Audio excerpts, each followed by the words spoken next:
ब्रह्म सूत्र के तृतीय अध्याय के द्वितीय पाद के सप्तम अधिकरण का हम लोग विचार कर रहे हैं। इस अधिकरण के 7 सूत्रों में से 3 सूत्रों का विचार हम लोग कर चुके हैं।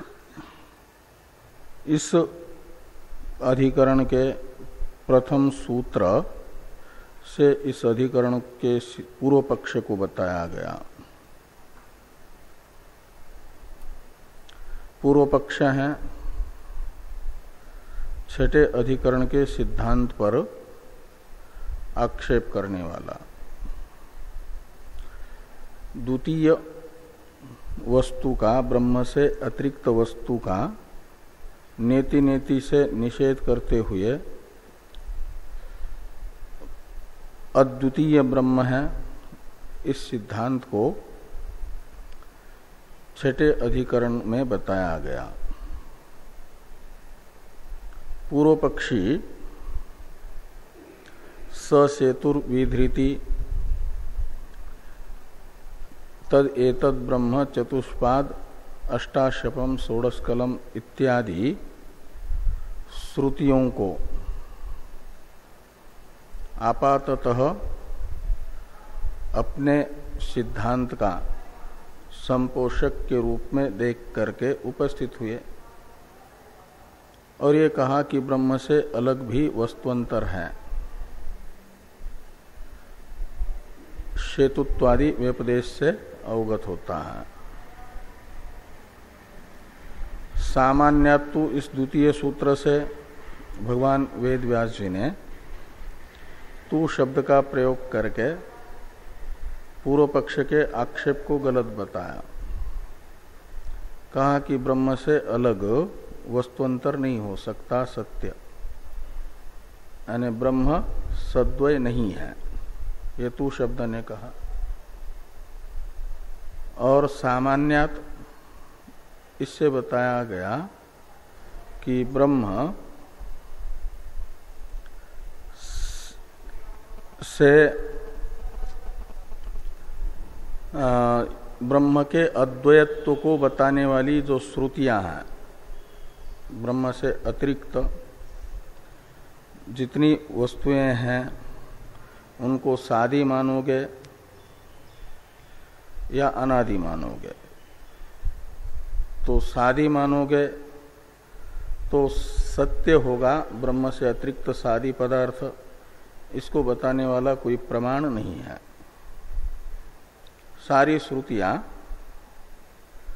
सादी पदार्थ को ब्रह्म का ही कार्य बता रही है और वेद व्यास जी ने भी जन्मादेश्यत से वही बताया। और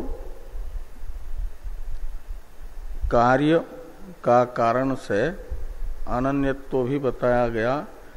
तद अनन्यत्वम आरम्भण शब्दादिभ्य, कारण से कार्य अनन्य है, अभिन्न है।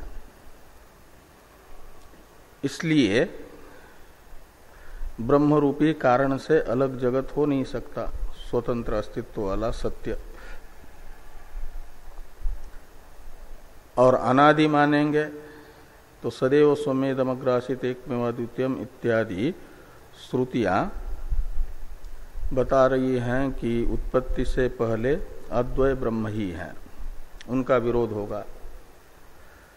इसलिए दोनों पक्ष में ब्रह्म से अतिरिक्त वस्तु को सादी मानेंगे उस पक्ष में भी और अनादि मानेंगे इस पक्ष में भी कोई प्रमाण नहीं बनता।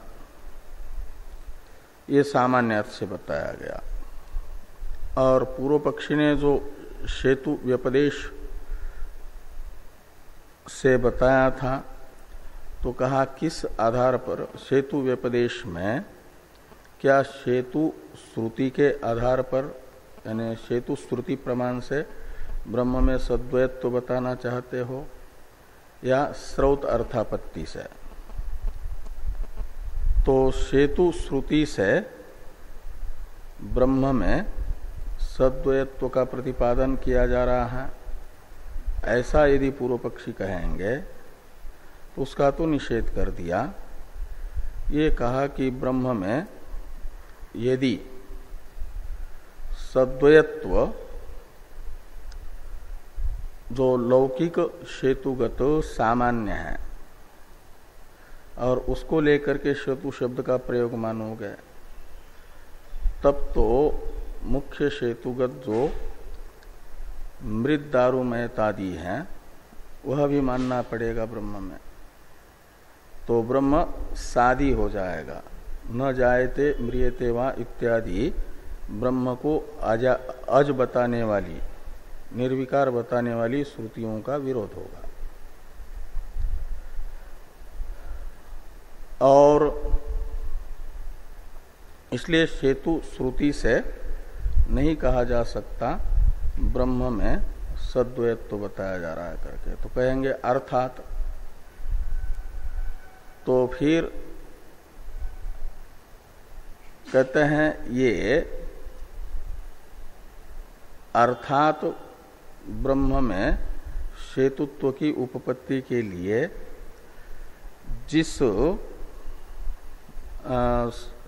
ब्रह्म में सद्वयत्व की यानी वस्तुअंतर के अस्तित्व की, सत्यत्व की कल्पना की जा रही है, वह ब्रह्म से अतिरिक्त सत्य पदार्थ अप्रसिद्ध है, प्रमाणांतर से प्रसिद्ध नहीं है। तो अप्रसिद्ध अर्थ की कल्पना अनुचित मानी जाती है, अन्याय मानी जाती है। का मतलब अद्वय श्रुति का विरोध होगा लिंग प्रमाण के साथ। तो जब दो प्रमाणों का आपस में विरोध होगा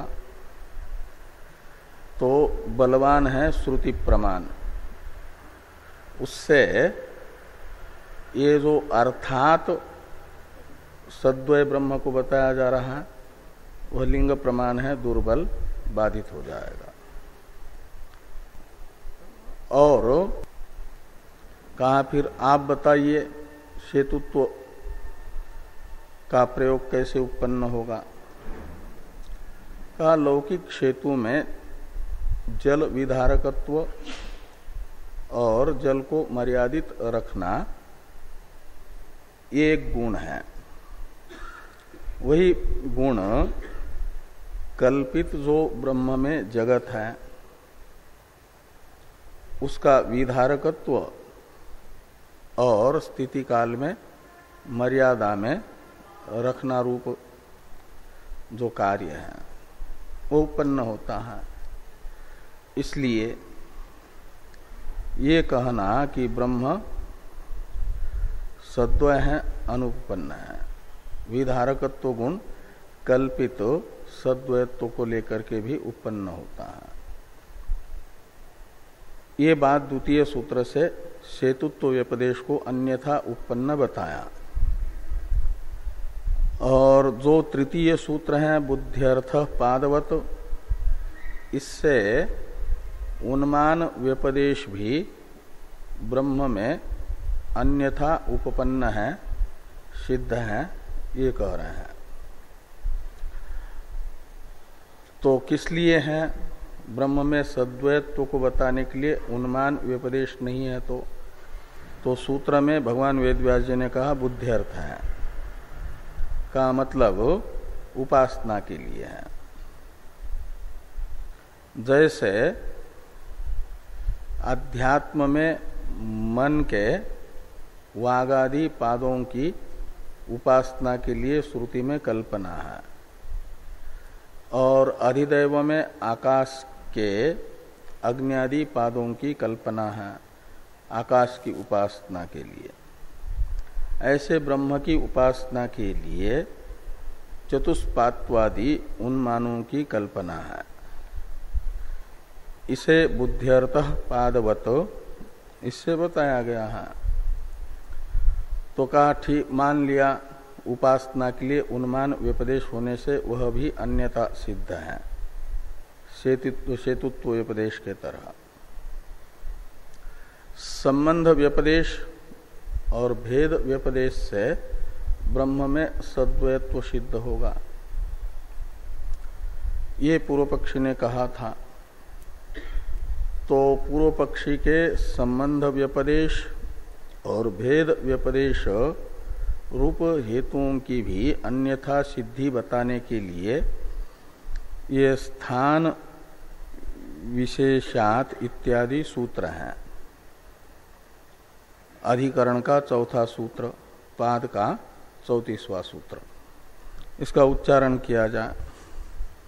पहले इसका अवतरण टीका में देखिए। संबंध भेदौ कल्पितौ न सत्य द्वितीय साधकौ इत्याह स्थानेति।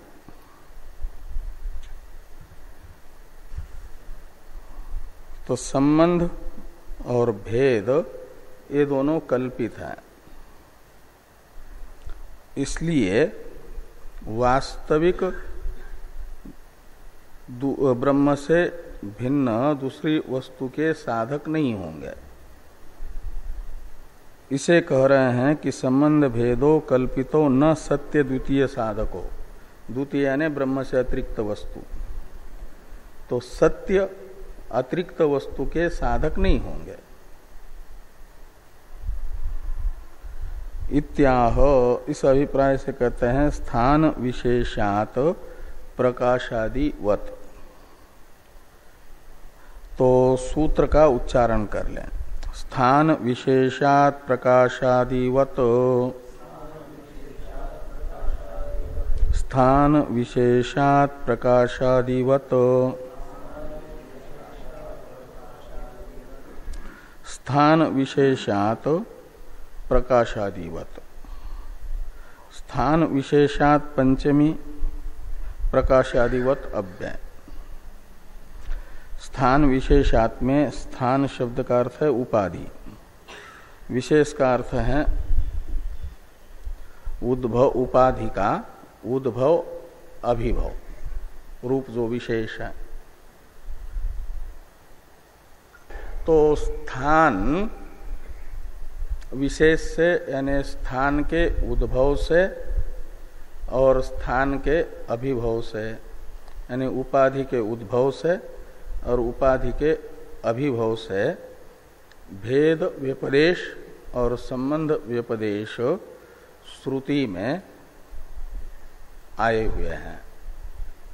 श्रुति में जो संबंध व्यपदेश है वह स्थान शब्दित उपाधि के उपशम को लेकर के हैं, यानी अभिभव को लेकर के हैं, और उपाधि के उद्भव यानी अभिव्यक्ति को लेकर के भेद व्यपदेश है।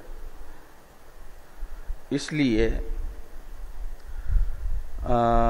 ये भी अन्यथा सिद्ध है का मतलब कल्पित उपाधि को लेकर के ही औपाधिक भेद होने से और औपाधिक ही संबंध होने से वस्तुतः वो संबंध आदि की वो कल्पना नहीं है। इसे एक में ही यह उपाधि के उद्भव से भेद व्यपदेश और उपाधि के उपशम से संबंध व्यपदेश उपपन्न हो सकता है। इसे बताने के लिए दृष्टांत है प्रकाशादिवत। तो जैसे प्रकाश, चाहे सूर्य का प्रकाश लो या चंद्रमा का प्रकाश लो, उस एक है प्रकाश। लेकिन आंख में, आंख को अंगुली आदि से दबाते हैं और चंद्रमा को देखते हैं, सूर्य को देखते हैं, तो दो दिखते हैं। तो ये अंगुली आदि उपाधि के कारण एक ही चंद्रमा और सूर्य में यानी प्रकाश में भेद प्रतीत हो रहा है। वह अंगुली रूप उपाधि के रहते हुए भेद हैं। आंख से अंगुली को हटा दें तो एक ही चंद्रमा, एक ही सूर्य प्रतीत होता है, इनमें कोई भेद नहीं। तो उपाधि हट गई तो एकत्व यानी स्वरूप संबंध, और अंगुली रूप उपाधि के रहते हुए भेद। ऐसे ही ये अधिदैव उपाधि आदित्य मंडल और अध्यात्म उपाधि अक्षि कहो, चक्षु कहो, ये स्थान भेद है। और इनको लेकर के हिरण्मय पुरुष एक ही है, एक ही हिरण्मय पुरुष रूप ईश्वर के, वो हिरण्मय पुरुष है। हिरण्यगर्भ का भी अंतर्यामी परमेश्वर वो एक है, वो उपास्य है। और उसमें भेद कल्पना है अध्यात्म उपाधि अधिदैव उपाधि को लेकर के। अथवा आकाश एक होने पर भी उसमें घटादि उपाधि को लेकर के जैसे अनेकत्व, और घटादि उपाधि शांत होने पर एक आकाश। प्रकाशादिवत में आदि शब्द से वो आकाश आदि को भी ले सकता है।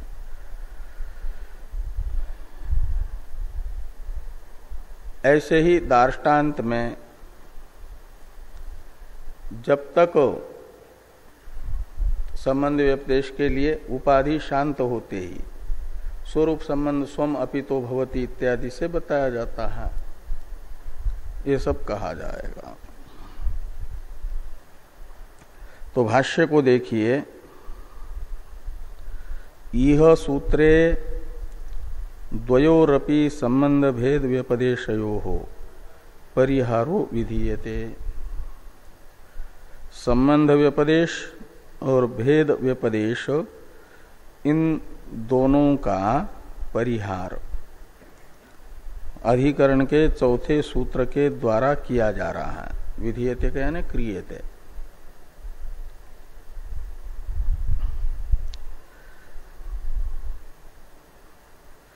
ये जो पहले कहा था पूर्व पक्षी ने, उसका अनुवाद करके निराकरण कर रहा है कि यद्यपि उक्तम संबंध व्यपदेशात भेद व्यपदेशाच्च परम अतः स्यात् इति तदपि असत्।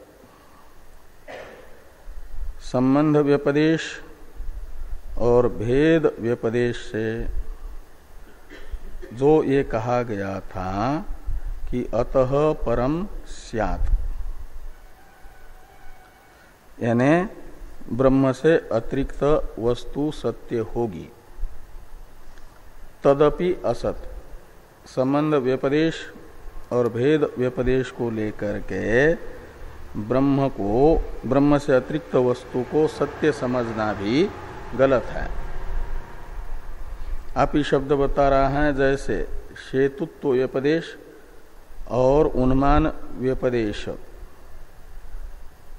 ब्रह्म में सद्वैत तो साधक नहीं हुआ, अन्यथा सिद्ध हुआ। ऐसे ये दोनों भी अन्यथा सिद्ध हैं। ये अपि शब्द का अर्थ निकलेगा। तो पूर्व पक्षी पूछेंगे कस्मात ऐसा, उसका उत्तर दिया जा रहा है सूत्र की व्याख्या करने के लिए यतः इत्यादि से, कि यतः एकस्यापि स्थान विशेष अपेक्षया एतो व्यपदेशो उपपद्येते।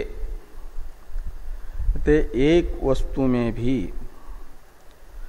भेद व्यपदेश और संबंध व्यपदेश बन सकता है उपाधि विशेष की अपेक्षा से। तो कैसे एक ही वस्तु में उपाधि विशेष की अपेक्षा से भेद व्यपदेश और संबंध व्यपदेश दोनों की भी उपपत्ति होगी, इसे स्पष्ट करने के लिए पहले संबंध व्यपदेश का विवरण करते हैं, स्पष्टीकरण करते हैं कि संबंध व्यपदेशे तावत अयम अर्थ, ये अर्थ निकलेगा।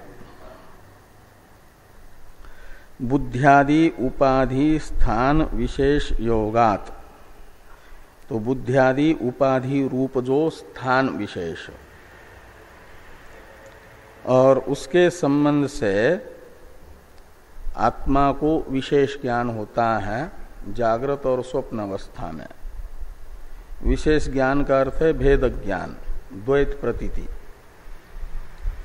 द्वैत प्रतीति जब तक मन है तभी तक है। मन का विलय हुआ तो भेद प्रतीति नहीं होती। जागृत और स्वप्न में मन रहता है। जागृत अवस्था में मन के सहयोगी इंद्रियां भी होती हैं, इसलिए मन सहकृत जो द्वैत दर्शन इंद्रिय सहकृत मन से द्वैत प्रतीति, ये जागृत का लक्षण है। इंद्रिय अर्थोपलब्धिर जागरणम, ये जागरण का लक्षण है। इंद्रियों से यानी इंद्रिय सहयोग से मन के द्वारा जो जागृत रूपादि विषयों का ग्रहण है उसे जागृत अवस्था कहते हैं। और इंद्रिय सहयोग के बिना केवल मन से द्वैत प्रतीति, वह स्वप्न अवस्था है।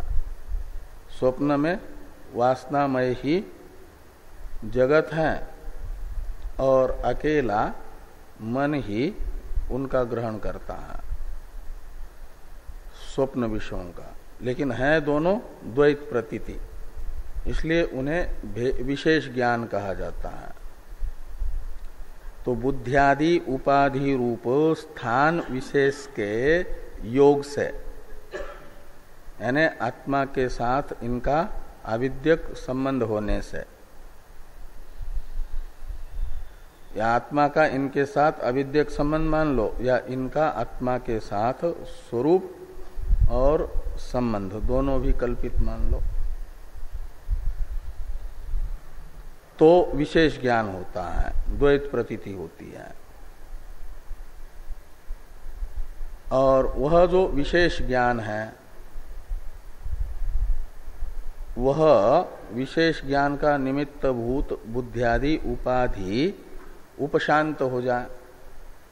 सुसुप्ति अवस्था में उपशांत होती है, जब प्रत्येक दिन का अपना अपना अलग अलग प्रारब्ध है। जागृत अवस्था का, स्वप्न अवस्था का, हर एक दिन का अलग अलग प्रारब्ध है।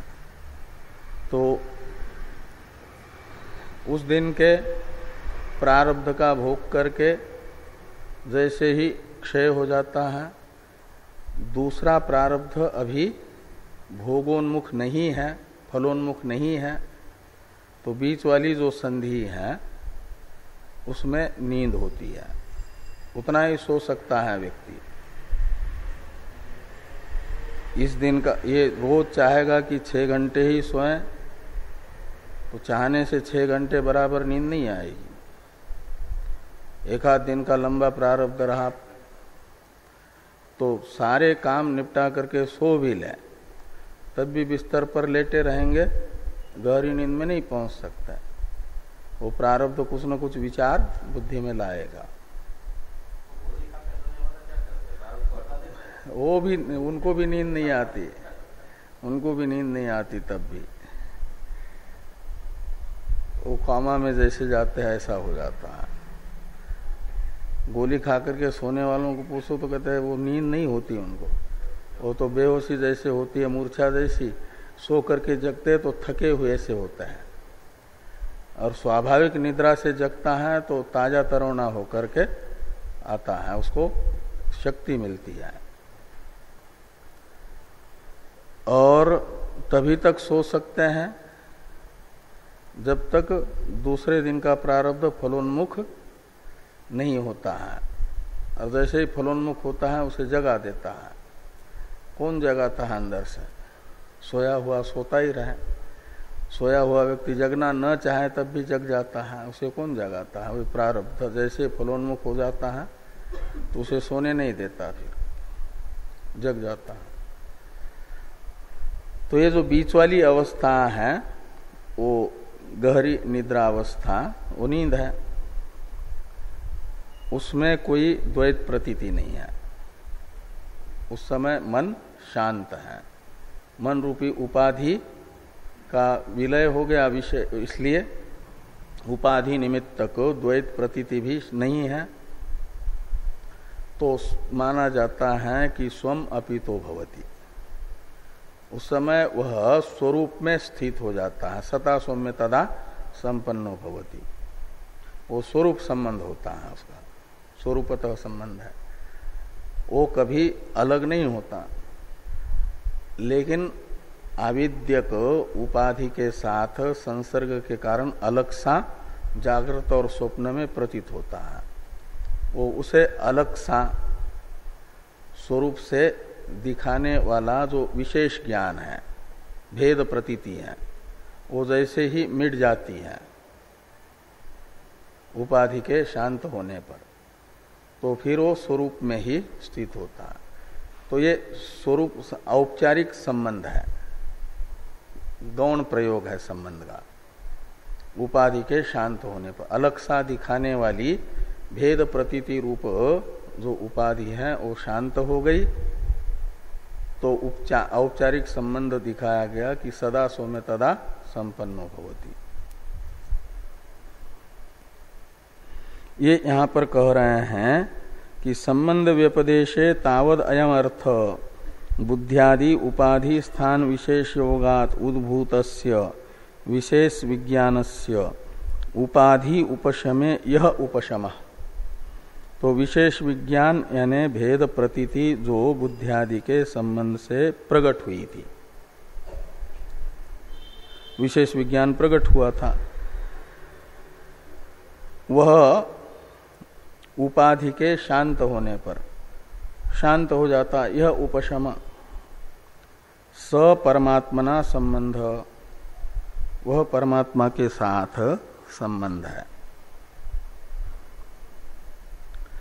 इति उपाधि अपेक्षया एव उपचर्यते, उपाधि की अपेक्षा से उसका गौण प्रयोग होता है, उपचार होता है। न परिमितत्वापेक्षया, तो उपाधि के उपशम को लेकर के सता सौम्य तदा संपन्न होती, ऐसा गौण प्रयोग किया गया है। वो स्वरूप संबंधी है, वास्तविक संबंध नहीं है, स्वरूप ही है। न परिमितत्वापेक्षया, वो परिमित है। जैसे पहले पूर्व पक्षी ने कहा था, दो परिमितों का ही आपस में एक दूसरे के साथ संबंध बताया जाता है। जैसे नर का नगर के साथ, नर भी परिचिन्न नगर भी परिचिन्न, वो जो संबंध होते हैं वह संयोगादि रूप संबंध होते हैं परिमित का परिमित के साथ। ऐसा जीव सुसुप्ति में ब्रह्म के समीप रहता है ऐसा नहीं, या ब्रह्म से संयुक्त होता है ऐसा नहीं, वो तो उपाधि के शांत होने से ब्रह्म था, ब्रह्म ही है उस समय। इस अभिप्राय से यहां पर कहते हैं कि उपाधि अपेक्षया एव उपचर्यते न परिमितत्वापेक्षया तथा भेद। तो यहां तक वो संबंध की उपपत्ति बताई। टीका में देखिए एक वाक्य, स्थानम उपाधि बुद्ध्यादि। सूत्र में जो स्थान शब्द है वो उपाधि के लिए है, उपाधि है बुद्ध्यादि। तो एकस्यैव उपाधिना भिन्नस्य उपाधि शांतो सत्याम संबंध उपचर्यते। तो एक ही पदार्थ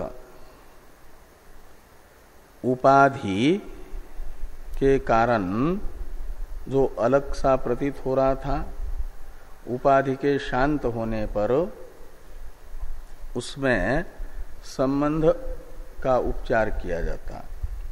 सता सौम्य तदा संपन्न भवति इत्यादि श्रुति में उपचार कहते हैं गौण प्रयोग को। अब भाष्य को देखिए, संबंध व्यपदेश को बता करके भेद व्यपदेश को बता रहे हैं। अब तथा भेद व्यपदेशोपि ब्रह्मण उपाधि भेदापेक्षया उपचर्यते न स्वरूप भेदापेक्षया।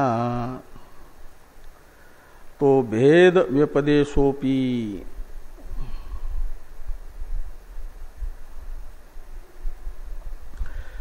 तो जो भेद हैं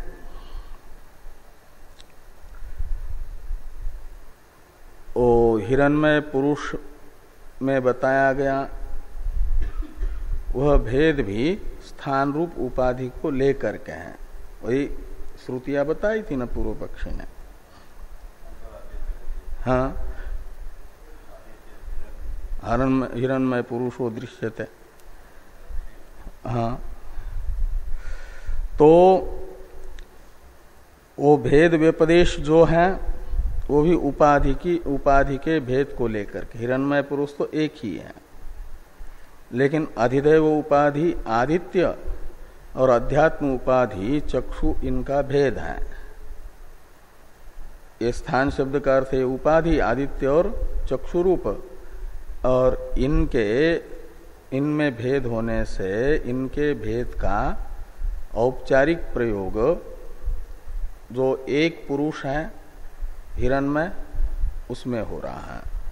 इसे बताने के लिए कहा भेद व्यपदेशोपि ब्रह्मण। वो हिरण्मय पुरुष तो ब्रह्म ही है, और उसमें जो भेद बताया जा रहा है वह उपाधि भेद अपेक्षया उपचर्यते न स्वरूप भेदापेक्षया। स्वरूपतः ही भेद है ऐसा नहीं, स्वरूपतः भेद नहीं, औपाधिक ही भेद है। इसे स्पष्ट करने के लिए सूत्र में दृष्टांत है प्रकाशादिवत। इसका भाष्य में स्पष्टीकरण है प्रकाशादिवत इति उपमा उपादानम। उपमा कहते हैं दृष्टांत को।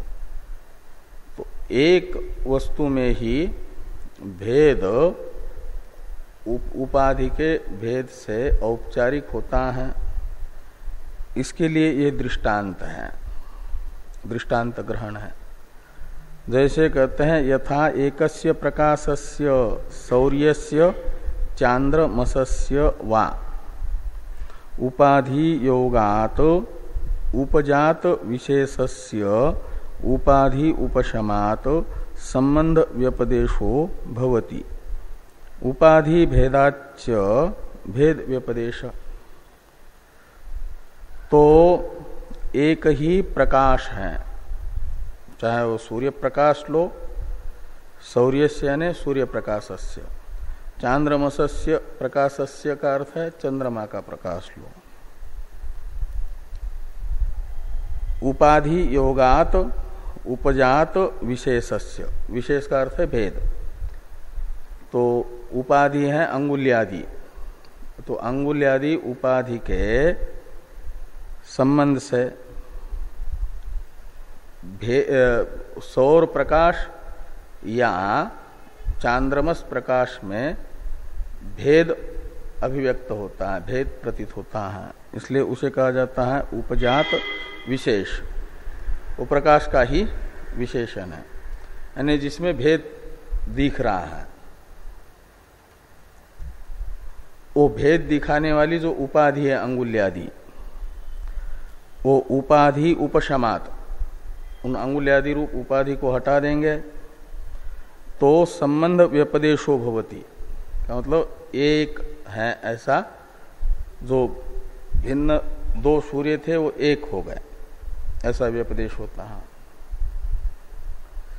और उपाधि भेदाच्च भेद व्यपदेश, उपाधि आ जाती हैं तो भेद सा प्रतीत होता है। ये प्रकाशादि वच्च में जो प्रकाश एक दृष्टांत है उसका विवरण हुआ। आदि शब्द से प्रकाशादिवत दृष्टांत में आदि शब्द भी है ना, उससे ग्राह्य जो आकाश है उसमें भी उपाधि के कारण भेद, उपाधि के निवृत्त होने पर संबंध व्यपदेश,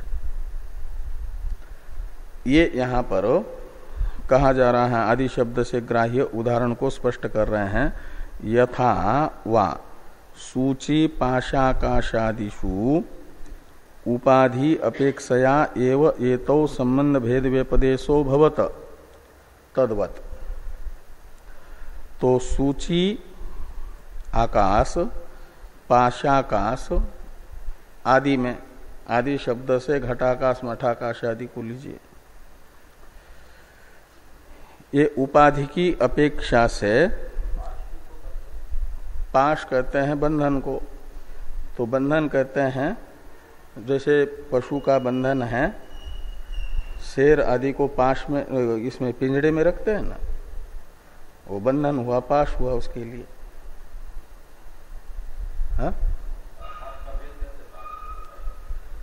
तो जैसे घटाकाश में शेर को रखना चाहेंगे तो नहीं रख सकते, पिंजड़ा जो शेर आ सके ऐसे पिंजड़े में रखेंगे तो जो अवकाश है पिंजड़े से, हाँ ऐसा।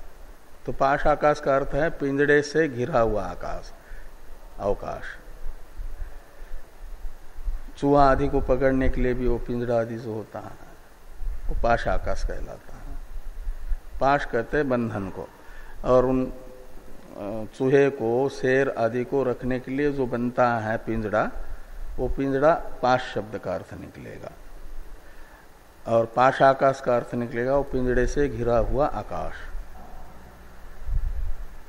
ऐसे मनुष्यों को जेल में डालते तो वो भी बंधन ही है, पाश का अर्थ।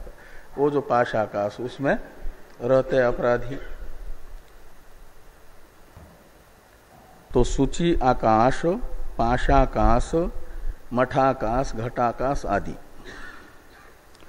उपाधि की अपेक्षा से ये संबंध व्यपदेश और भेद व्यपदेश होता है आकाश के। जब तक पिंजड़ा आदि उपाधियां हैं तो ये पाशाकाश, ये सूची आकाश, ये घटाकाश, ये मठाकाश, ये व्यवहार होता है। और उपाधि को हटा दिया तो महाकाश, ये व्यवहार होता है संबंध व्यपदेश वाले। तो तद्वत यानी ऐसे ही परमेश्वर में अधिदैव उपाधि आदित्य, अध्यात्म उपाधि चक्षु हैं तो भेद व्यपदेश, और इन उपाधि के शांत होने पर संबंध व्यपदेश। तो एक वाक्य टीका में है, इसको देखिए। यथा सौर आलोकादेः अंगुल्यादि उपाधिना भिन्नस्य उपाधि वियोगे महालोकाद्यात्मना संबंध उपचार। तो सौर आलोकादि, इसमें आदि शब्द से चांद्र आलोक आदि को लेना। अंगुल्यादि रूप उपाधि के कारण भिन्न से प्रतीत होते हैं सौर आलोक आदि, और उपाधि वियोगे यानी उपाधि के रहते हुए उपाधि के भेद से भेद व्यपदेश ये बताया। और उपाधि वियोगे सती, उपाधि का वियोग हो जाए अंगुल्यादि तो महालोकाद्यात्मना संबंध उपचार। महालोक है सौर सूर्यादि, तो एक सूर्यादि के रूप में प्रतीति, ये संबंध उपचार हुआ। तद्वत ये दृष्टांत है, ये हुआ दार्ष्टान्त के लिए तद्वत शब्द का प्रयोग है। तद्वत का अर्थ कर दिया तथा। आदित्य चक्षुषोहो स्थानयोर भेदात अध्यात्म उपाधि चक्षु अधिदैव उपाधि आदित्य रूप उपाधि का भेद होने से हिरण्मय पुरुष भेद कल्पना, और उपाधि के उपशांत होने से संबंध कल्पना।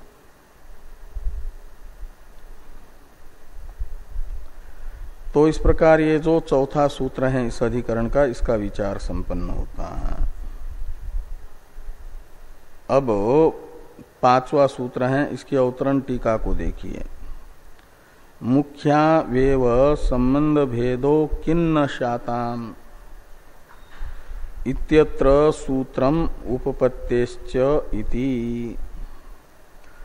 तो कहते हैं कि ये संबंध और भेद, इनको औपचारिक क्यों मान रहे हो, मुख्य ही क्यों नहीं मानते हो?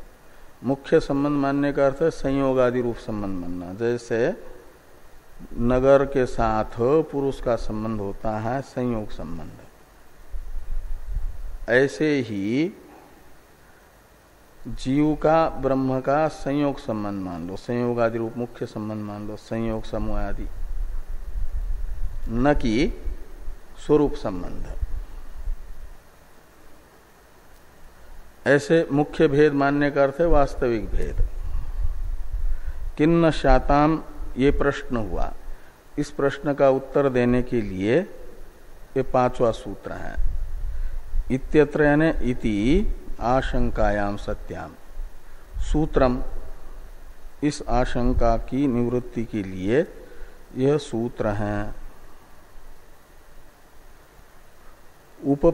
उपपत्तेश्च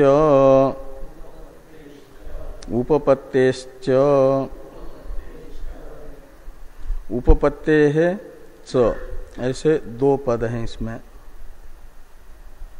औपाधिक ही भेद और उपाधि के शांत होने से औपचारिक ही संबंध व्यपदेश,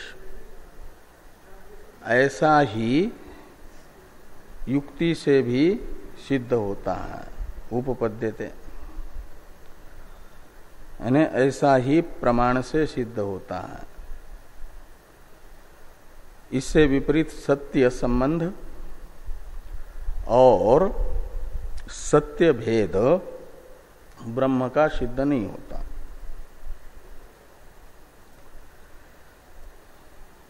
ये उपपत्तिश्च से बताया जा रहा है। इसके लिए भाष्य में और स्पष्ट हो जाएगा। भाष्य को देखिए। उपपद्यते च ईदृश एव संबंधो न अन्य दृश।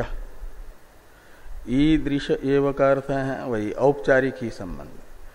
वस्तुतः ये दोनों अलग है ही नहीं।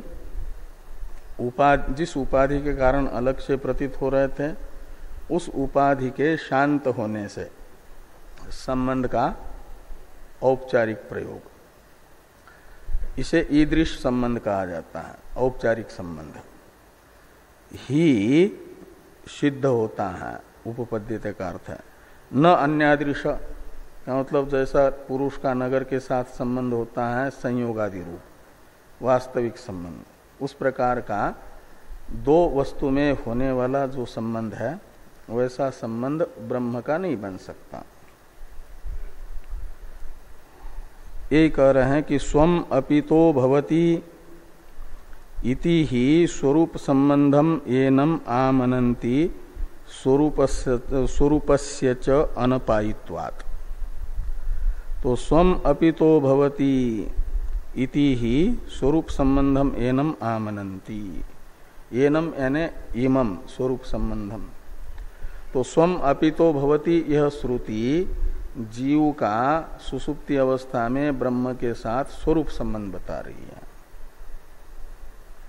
और स्वरूप संबंध कहने के लिए संबंध होता है। संबंध तो दुष्ट होता है ना, स्वरूप तो अनपायी होता है, कभी एक ही होता है, अलग होता ही नहीं है।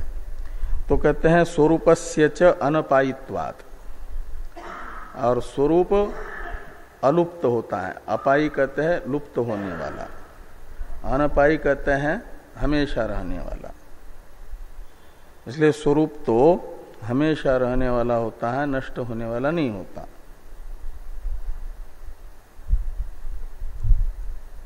और न नगर स्वरूप संबंध है का मतलब नित्य संबंध है, हमेशा रहने वाला संबंध है। न नगर नर नगर न्याय न संबंधो घटते। नगर और नर के न्याय से जो संबंध पूर्व पक्षी बताना चाहते थे वह जीव ब्रह्म में घटित नहीं हो सकता। इसलिए नहीं हो सकता कि नर भी परिच्छिन्न है, नगर भी परिच्छिन्न है, परिमित है। उन दोनों का तो आपस में संबंध बन सकता है। ऐसा ब्रह्म नगर के तरह परिच्छिन्न नहीं है। परिच्छिन्न न होने से, यदि परिच्छिन्न मानेंगे तो भूमा इत्यादि श्रुतियों का विरोध होगा। उसे अनल्प बताने वाली जो श्रुति है, पुरुष भी सावयव है, नगर भी सावयव है। सावयव सावयव परिच्छिन्न वस्तु का आपस में संयोग आदि संबंध होता है।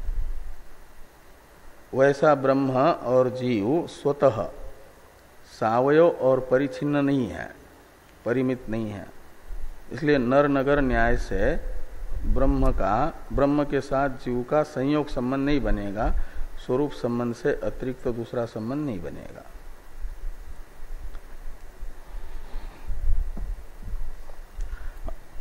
और वो स्वरूप संबंध अनपाय्य का मतलब कभी अलग होने वाला नहीं है। और जो अलग सा दिखता है वो उपाधि के कारण है। तो उपाधिकृत स्वरूप तिरोभावात्तु स्वम अपितो भवति इति उपपद्यते। उपाधिकृत स्वरूप था विश्व तेजस स्वरूप।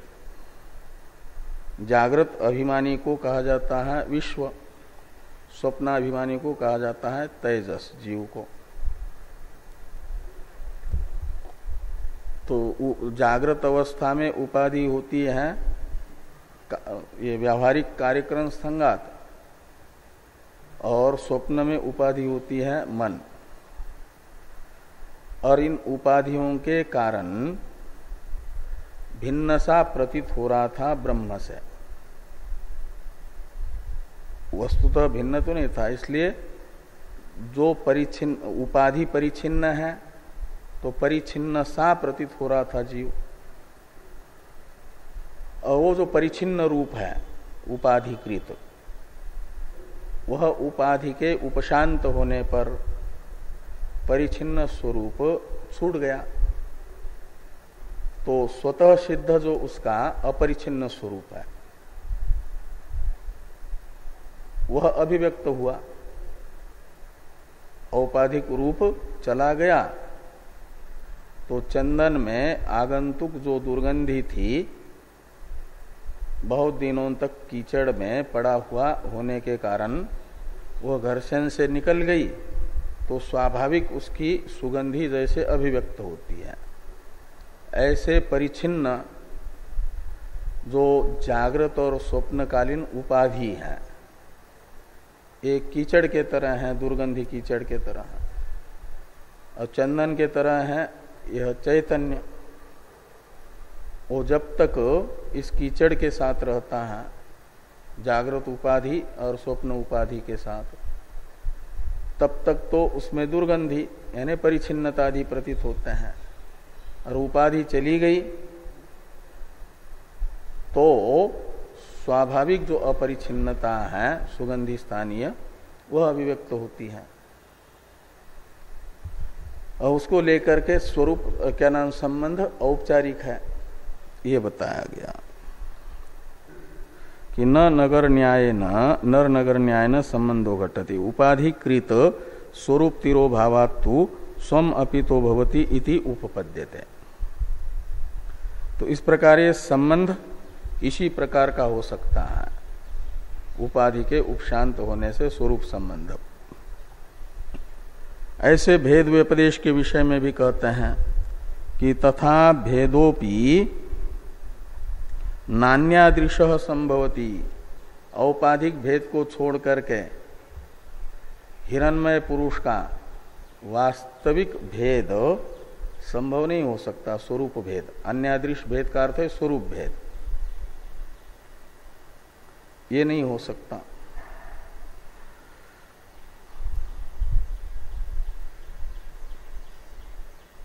कहा स्वरूपतः भेद क्यों न माना जा, तो कहते स्वरूपतः भेद मानेंगे तो परमात्मा को एक बताने वाली जो अनेक श्रुतियां हैं उन सब श्रुतियों का विरोध होगा।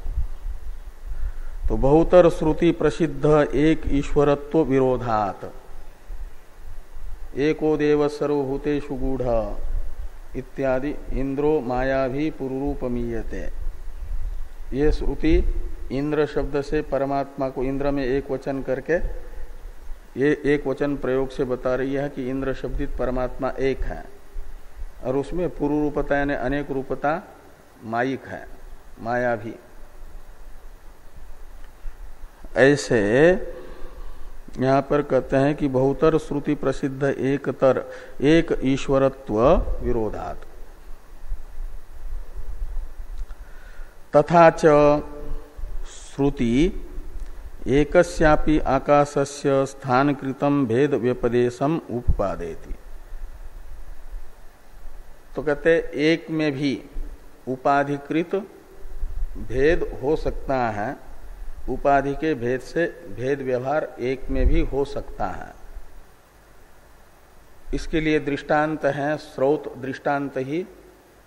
तो एक ही आकाश को श्रुति उपाधि की अपेक्षा से अनेक बता रही है, उसमें भेद बता रही है। छांदोग्य में गायत्र ब्रह्म की उपासना है, उस प्रकरण में आकाश के कई एक भेद बताए हैं शरीर रूप उपाधि को लेकर के, उसे कहा जा रहा है।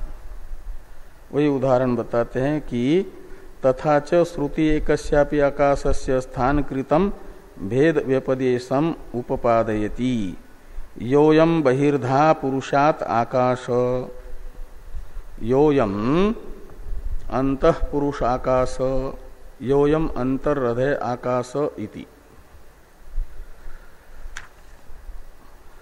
तो चार प्रकार का आकाश, यहां पर तीन प्रकार का आकाश बताया गया। तो योयम बहिर्धा पुरुषात् आकाश, इसमें पुरुष शब्द का अर्थ है शरीर मन, और शरीर की अपेक्षा जो बाहर आकाश है ये हुआ बहिर्धा आकाश। और योयम अंतः पुरुष आकाश, तो शरीर के अंदर जो आकाश, और फिर शरीर के अंदर भी जो हृदय है उस हृदय के अंदर जो आकाश, तो यो अयम अंतर हृदय आकाश। तो ये तीन आकाश हो गए, शरीर से बाहर आकाश, एक शरीर के अंदर आकाश, फिर शरीर के अंदर भी हृदयांतर आकाश। इसमें से हृदय रूपी उपाधि को और शरीर रूपी उपाधि को हटा दें और मात्र आकाश को देख लें तो आकाश एक है। तो एक ही आकाश के ये बाह्य आकाश, शरीरांत आकाश, हृदयांतर आकाश, इन भेद, ये जो भेद हुए औपाधिक भेद हुए, शरीर और हृदय रूप उपाधि को लेकर के अनेक भेद हुए। इन उपाधियों के शांत होते ही आकाश एक है, ये संबंध व्यपदेश होता है। इसलिए औपाधिक ही भेद व्यपदेश और उपाधि शांत होने पर संबंध व्यपदेश, ये जो प्रकार बताया है व्यपदेशों का औपचारिक, यही निर्दोष प्रकार है। तो पूर्व पक्षी के सेतुत्व व्यपदेश, उन्मान व्यपदेश के तरह भेद व्यपदेश और संबंध व्यपदेश हेतु भी अन्यथा उपपन्न हो गए। इसलिए यह वास्तविक भेद नहीं बता पाएंगे। ब्रह्म में ब्रह्म से अतिरिक्त वास्तविक वस्तु है ये बताने में समर्थ नहीं होंगे। ये इन दो सूत्रों से बताया गया। तथा अन्य प्रतिषेधात इत्यादि इस छठा सूत्र है इस अधिकरण का, इस पर चर्चा हम लोग कल करेंगे।